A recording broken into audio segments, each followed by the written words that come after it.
নমস্কাৰ খুলুমবাই তো আজি এই আমাৰ নতুনকৈ সৰকাৰ গঠন কৰা সময়ৰ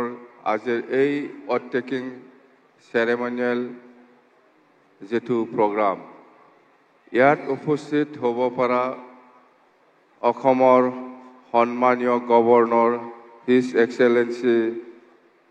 Srijut Lakshman Prasad Acharya, Honorable Governor of Assam, আৰু আজি এই শপত গ্ৰহণ অনুষ্ঠানত আহি উপস্থিত হ'ব পৰা আমাৰ অসমৰ সন্মানীয় মুখ্যমন্ত্ৰী শ্ৰীযুত ডক্টৰ হিমন্ত বিশ্ব শৰ্মা ডাঙৰীয়া আৰু উপস্থিত আমাৰ অসমৰ সন্মানীয় কেবিনেট মন্ত্ৰীসকল আৰু উপস্থিত হয়তো ত্ৰিপুৰাৰ আমাৰ royal head of the royal house of Tripura Shri Pradyot Bikram Manikya Deb Barman ডাঙৰীয়া আৰু উপস্থিত আমাৰ কাৰ্বি আংলঙৰ চিফ কাৰ্বি আংলং অটোনমাস কাউন্সিলৰ চিফ আমাৰ তুলিৰাম ৰংহাং ডাঙৰীয়া আৰু উপস্থিত আমাৰ ডিমা হাছাও মিচিং কাউন্সিল ৰাভা কাউন্সিল আৰু তিৱা অটোনমাস কাউন্সিলসকলৰ আমাৰ সন্মানীয় চিফসকল আৰু উপস্থিত আমাৰ ইয়াতে অলপ আগতে ডেপুটি চিফ হিচাপে শপত গ্ৰহণ লোৱা আমাৰ বডলেণ্ড টেৰিটৰিয়েল কাউন্সিলৰ শ্ৰীযুত ৰেহন दैमारी ডাঙৰীয়া আৰু উপস্থিত ইয়াৰ আমাৰ BPF দলৰ MCLA সকল BJP দলৰ MCLA সকল আৰু উপস্থিত UPPLৰ সন্মানীয় MCLA সকল আৰু উপস্থিত ৰাজ্যসভা আৰু লোকসভাৰ সন্মানীয় MP সকল আৰু উপস্থিত অসমৰ চিফ সেক্ৰেটাৰী ডাঙৰীয়া উপস্থিত আমাৰ বডলেণ্ড টেৰিটৰিয়েল কাউন্সিলৰ প্ৰিন্সিপাল ডাঙৰীয়া আৰু আমাৰ অসম চৰকাৰৰ ডিজিগনেটেড আমাৰ অফিচিয়েলসকল বডলেণ্ড টেৰিটৰিয়েল কাউন্সিলৰ ডিজিগনেটেড অফিচিয়েলসকল আৰু BTC অঞ্চলৰ বিভিন্ন অঞ্চলৰ পৰা আহি উপস্থিত হ'ব পৰা সন্মানীয় বুদ্ধিজীৱী সন্মানীয় সমাজকৰ্মী সন্মানীয় ৰাইজসকল প্ৰথমতে মই আপোনাৰ সকলোকে আজি প্ৰথমবাৰ আজিৰ দিনত BTCৰ চিফ হিচাপে শপত গ্ৰহণ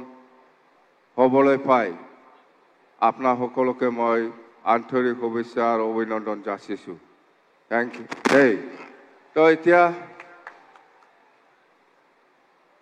ক'ব লগা বহুত আছে আৰু কি কম বৰষুণ দি আছে এইটো বৰষুণ নহয় দেই আশীৰ্বাদ শান্তি আশীৰ্বাদত শান্তি আৰু আমি ভাবিছিলোঁ বহুত দিন হ'ল হয়তো ক'ৰবা বহুত ময়লা চয়লা থাকিছে এইটো একদম একবাৰে চাফা খৰচা কম হ'ল আমাৰ গম পাইছে ইমান খৰচা কৰিব লগা আছিল ইয়াত ইমান চাফা চুফা এতিয়া শান্তি মাৰি শেষ চাফা হৈ গ'ল হয় না শান্তি খৰচা কম হৈ গ'ল আমাৰ এতিয়া আৰু ইমান খৰচা কৰিব লগা নাই চাফা কৰি দিছে সব যিমানখিনি যি ময়লা আছে ঠিক আছে তো এতিয়া আমি BPF দল হিচাপে আমি আপোনালোকৰ ওচৰত বিটিসি নিৰ্বাচনৰ সময়ত প্ৰচাৰ অভিযানত আপোনালোকক বহুত প্ৰতিশ্ৰুতি দিয়াইছে চৰকাৰ গঠন হোৱা পিছৰ পৰাই আমি কৈছো আপোনালোকক যেনেকৈ আমাক সহায় কৰিছে আমিও আপোনালোকক সহায় কৰিম বুলি কথা দিয়াইছো এই হিচাপত আমি আপোনালোকৰ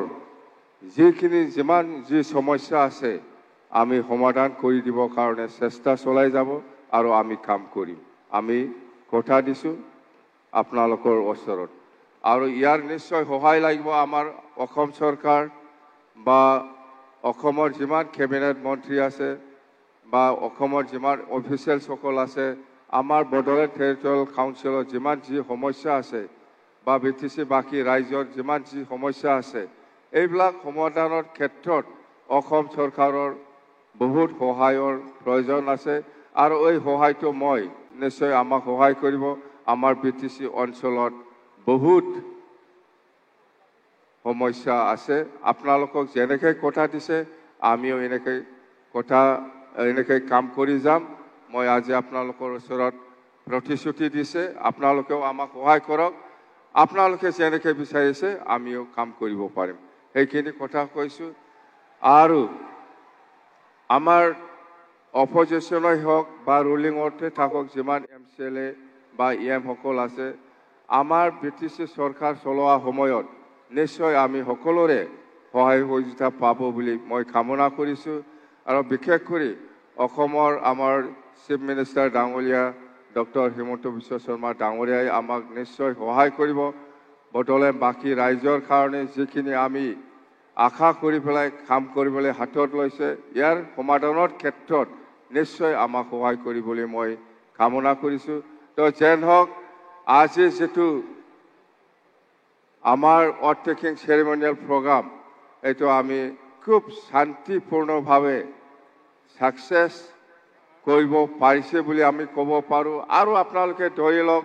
এইটো আমাৰে বৰষুণ নহয় ভগৱানে আমাক আশীৰ্বাদ দিছে শান্তি দিছে ভৱিষ্যত আমি যাহাতে এই বিটিসি চলোৱা ক্ষেত্ৰত কোনো গণ্ডগোল নোহোৱাকৈ আমি যাতে শান্তিকৈ চলাই লৈ যাব পাৰে মই আৰু একবাৰ ভগৱানৰ ওচৰত ঈশ্বৰৰ ওচৰত আল্লাহৰ ওচৰত মই প্ৰাৰ্থনা জনাই মোৰ বক্তব্য ইয়াতে সামৰিছো দেই থ্যাংক ইউ